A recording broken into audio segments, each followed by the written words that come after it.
gauche. Right, belle. Amen. Right, belle. C'est bien, amen. Right, belle.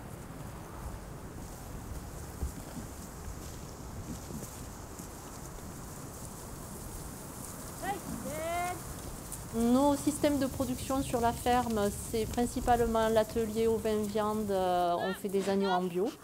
Et ensuite, on a un atelier apicole avec 200 ruches, on fait une dizaine de variétés de miel.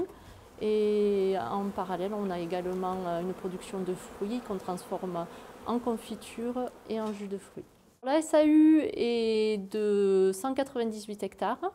Et donc il y a 25 hectares de labourable où on fait les fourrages et les céréales pour l'alimentation du troupeau.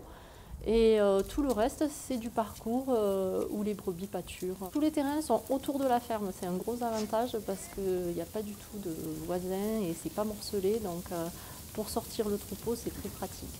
On a des terrains familiaux à une vingtaine de kilomètres d'ici, dans la vallée du Tarnon, où on cultive essentiellement les pommiers, les cerisiers, les pruniers, et puis tous les petits fruits rouges.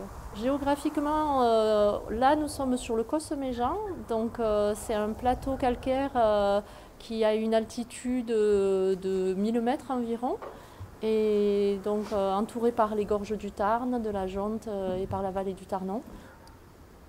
On a acheté la propriété en 2002, en juin 2002. Philippe m'a rejoint en 2009. Dans un premier temps, il a conservé son travail à mi-temps. En 2009, il l'a quitté définitivement et depuis, nous sommes installés tous les deux. Alors nous, nos ambitions au moment de notre installation, c'était d'élever un troupeau de brebis en bio. Le fait de pouvoir participer à l'entretien de l'espace et d'avoir des animaux qui se nourrissent essentiellement des ressources naturelles. Alors aujourd'hui, oui, on peut dire qu'on a une autonomie fourragère à 100%. En fait, on a, au bout de quelques années, calé la taille du troupeau par rapport à la ressource qui était disponible sur la propriété. C'est un peu la raison pour laquelle aujourd'hui on n'achète quasi rien sur l'exploitation. Majoritairement, je dirais, c'est une alimentation qui provient des parcours. Je dirais à partir du 15 mai, on va commencer à sortir le troupeau de la bergerie et quasiment à l'agnelage, donc jusqu'à fin janvier, on peut être amené à sortir les troupeaux si les conditions climatiques bien sûr le permettent. Et en plus, bien sûr, on a quelques cultures sur l'exploitation qui permettent d'alimenter le troupeau en période d'hiver et en période d'agnelage. Ce qui fait en gros entre 15 et 20 tonnes de céréales qui sont récoltées chaque année sur l'exploitation. Le complément donné aux brebis est de 200-300 grammes sur une période de 4-5 mois.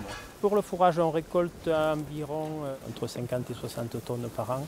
Ça peut être très variable d'une année sur l'autre, peut varier du simple au double. On essaie un peu de lisser sur 2 ans au moins pour avoir une sécurité au niveau du fourrage. Alors par rapport à l'autonomie énergétique, on n'est pas complètement autonome puisqu'on achète quand même du gasoil. Mais on essaie d'être au maximum autonome sur d'autres énergies, en particulier donc sur l'électricité. Sur les toitures, l'année dernière, on a monté 2 projets photovoltaïques. Du coup, un premier projet de production de 9 kg qui est utilisé en autoconsommation. Et du coup, on a investi sur un véhicule électrique qui aujourd'hui est très rentable pour nous puisqu'on produit l'énergie pour ce véhicule. On a un deuxième projet donc, qui a été mis en place qui permet une revente intégrale d'une production de 100 kg. Et en parallèle de ça, donc, on a aussi développé le bois énergie. Ça nous permet de nous chauffer, de chauffer tous nos locaux donc, de stockage. Et ce qui est important en zone de montagne puisqu'on chauffe quasiment 9 mois par an. Sur le COS, c'est vrai qu'on a une pluviométrie qui est importante. Par contre, c'est un sol qui est très filtrant, donc on a très peu d'eau de surface. Et c'est pour ça qu'on est obligé de stocker de l'eau. On a investi sur une grosse mare de 350 m3. On en a fait une autre ensuite avec la fédération de chasse pour alimenter un parcours donc, en eau pour les brebis. Et puis on a aussi tout récemment donc, investi dans des citernes souples, que j'appelle une bouillotte. Et qui permet aussi d'alimenter la bergerie. Alors on ne fait pas d'irrigation sur la ferme ici proprement dit sur le COS, par contre Je vous ai dit qu'on avait un atelier petits fruits, donc on bénéficie des anciens vergers qu'on a remis en culture et donc une partie de ces parcelles-là sont irriguées avec du goutte à goutte. On n'utilise pas de produits chimiques sur l'exploitation, donc on essaie au mieux de valoriser le fumier de nos brebis en le compostant. Et on achète en complément du fumier donc des fientes de poules. Alors on fait des rotations généralement assez longues. On va semer donc une prairie, donc qui va être un mélange de graminées et de légumineuses. Suite à ces 5 ans de prairie temporaire, on va donc retourner la parcelle et implanter donc une céréale. Donc généralement en première année, on va mettre soit du blé, soit de l'orge, et en deuxième année, du seigle. Alors gestion des adventices, c'est quand même un problème, surtout en bio.